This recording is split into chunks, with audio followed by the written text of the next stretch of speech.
Fala pessoal, boa noite, tudo bem?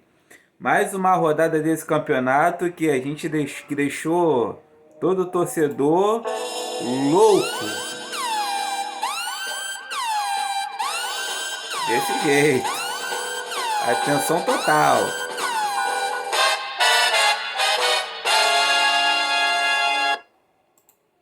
Bom, então sem mais delongas vamos começar.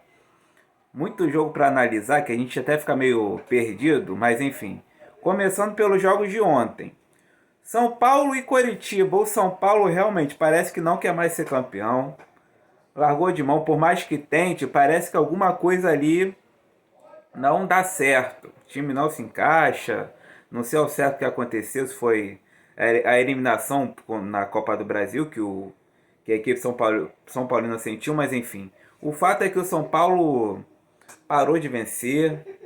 Tem parado até de fazer gol. Fez o gol com o Luciano, começou bem, começou na frente do placar, mas tomou o gol de empate do Coritiba, um adversário que briga ali contra o rebaixamento. Um tropeço muito lamentado pelo torcedor são paulino e que deixa a equipe cada vez em situação cada vez mais complicada na briga pelo título e na briga para sair da fila de que já vai para 9 anos sem ganhar um título importante, o São Paulo. Uma fila que incomoda todo e qualquer torcedor, mas que parece que vai continuar, porque o São Paulo não demonstra poder de reação, não parece que deixou de ser aquele time que tinha tudo para ser campeão, que estava jogando como campeão, mas alguma coisa se perdeu. Outro time que parece que não quer ser campeão é o Atlético Mineiro, que diante do Vasco em São Januário perdeu de 3-2, um jogaço eletrizante do início ao fim. O Vasco começou fazendo 1-0 com Cano, depois Pikachu, 2-0, e o terceiro gol foi uma obra de arte, foi uma linda jogada, um autêntico toco e me voe, e ainda tinha os dois argentinos na parada, só para deixar esse toco e me voe mais evidente. Uma linda troca de passe desde o campo de defesa, bola chegou no Benítez fez uma partidaça também, um argentino assim que o Vasco fez esforço para manter mais um pouco e conseguiu. Pro Germancano, matador, o grande artilheiro assim do Vasco na temporada, o grande nome do Vasco na temporada, sendo decisivo mais uma vez.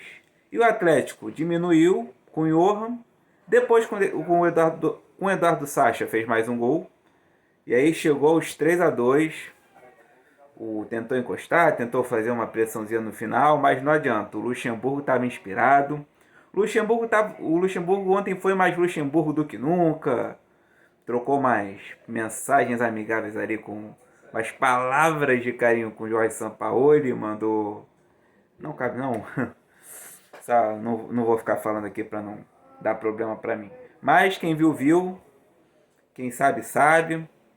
E o Luxemburgo, a gente sabe como funciona o Luxemburgo, já deu pra ver.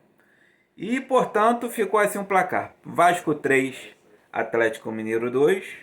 O São Paulo nessa onda de pedir reforços. Parece que não está reforçando o futebol do Atlético na tabela. O Galo segue em terceiro, em quarto lugar ali na briga.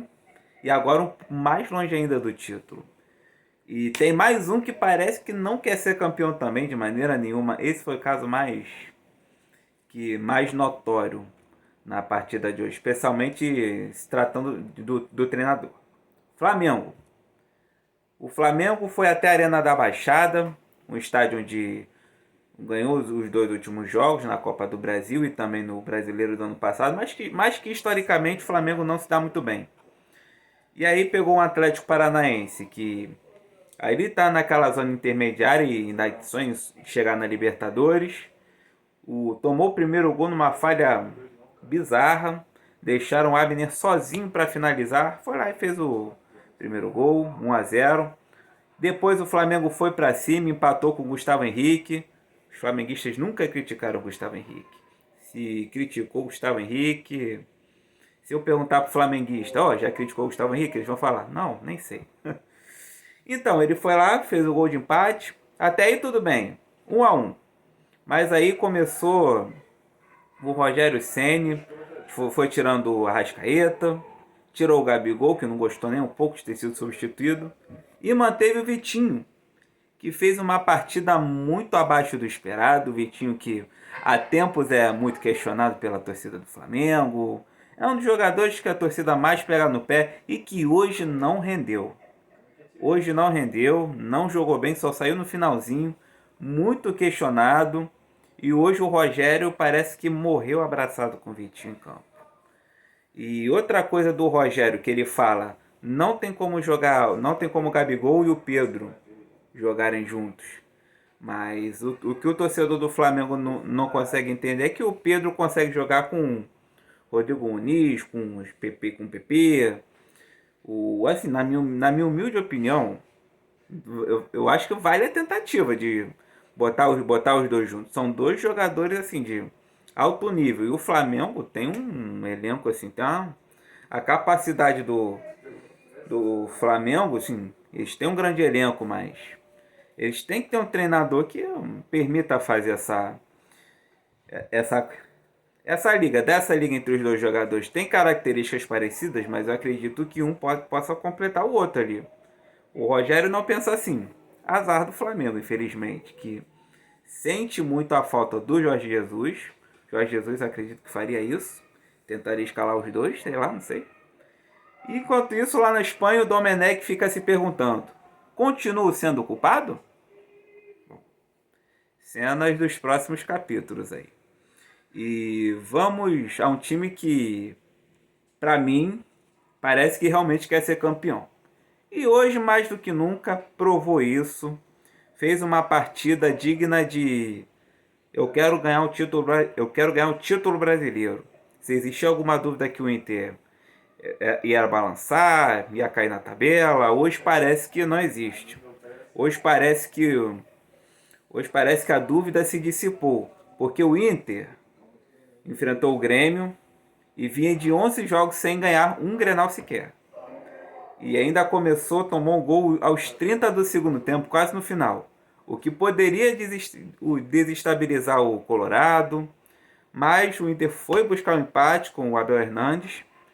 E no finalzinho, pênalti para o Inter. A chance do Colorado virar um pênalti polêmico, um toque de mão do Kahneman, que os gremistas reclamaram, o Renato reclamou pra caramba. Mas pra mim foi pênalti, na minha humilde opinião foi pênalti. E o Edenilson foi lá e fez o gol que deixou o Inter cada vez mais líder do campeonato. O Inter cheio de paixão. O Inter do Abel Braga, que sim, chegou à 8ª vitória seguida e se torna cada vez mais um candidato forte, o favorito para ser o campeão dessa competição. O Inter, quem diria, hein? O Abelão cheio de paixão. O Inter cada vez mais próximo do título. E para finalizar, fazer a análise rápida de dois jogos, o Santos e Goiás, o Santos na final da Libertadores. Chegou a abrir 2-0, mas o Goiás, numa fantástica reação, abriu 4-2 no placar. O Santos chegou até a encostar, mas terminou 4-3. O Goiás segue vivo ali na briga contra o rebaixamento. E não podemos dizer o mesmo do Botafogo, que perdeu mais uma. Agora, para fechar, falando sobre o clássico carioca dessa rodada, o Fluminense fez 2-0 no Botafogo. Um jogo tecnicamente muito ruim. As equipes abaixo do que podem render. O primeiro tempo muito ruim. Um 0-0 que assim, fez qualquer torcedor assim, desanimar. Mas no segundo tempo o Fluminense foi mais eficiente. O Luca fez 1-0. E no último lance do jogo, um pênalti, o Wellington Silva foi lá e fez. O Fluminense ali consegue ir firme e forte na briga pela Libertadores. Ainda está na 7ª posição. Já encostando ali no Grêmio, no Palmeiras, que perderam essa rodada. E contando com a sorte, contando com os tropeços do Santos. E aguardando amanhã o jogo entre Corinthians e Bragantino. Mas o Fluminense segue ali firme ali na zona de classificação. E é isso, pessoal. Agradeço a vocês aí que têm prestigiado o canal. O mesmo recado de sempre. Curta os vídeos, compartilhe os vídeos, continue espalhando a palavra e se inscreve no canal e ativa o sininho para não perder nenhuma notificação, viu?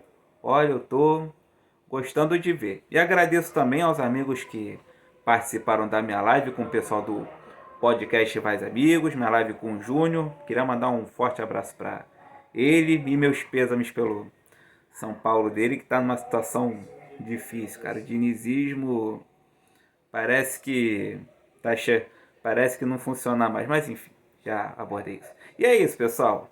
Agradeço a participação a quem me viu na live do podcast e prometo que continuarei entregando mais conteúdo de qualidade de vocês, mostrar a cultura, mostrar o futebol para esse povo, para o nosso povo brasileiro, para o nosso povo do mundo. E é isso, pessoal. Agradeço aí pela força, pela audiência aí. Seguimos firmes e fortes para mais uma semana, mais uma rodada e muito mais futebol aí para a gente ver. Falou? Um abraço, um beijo, boa semana para todos nós.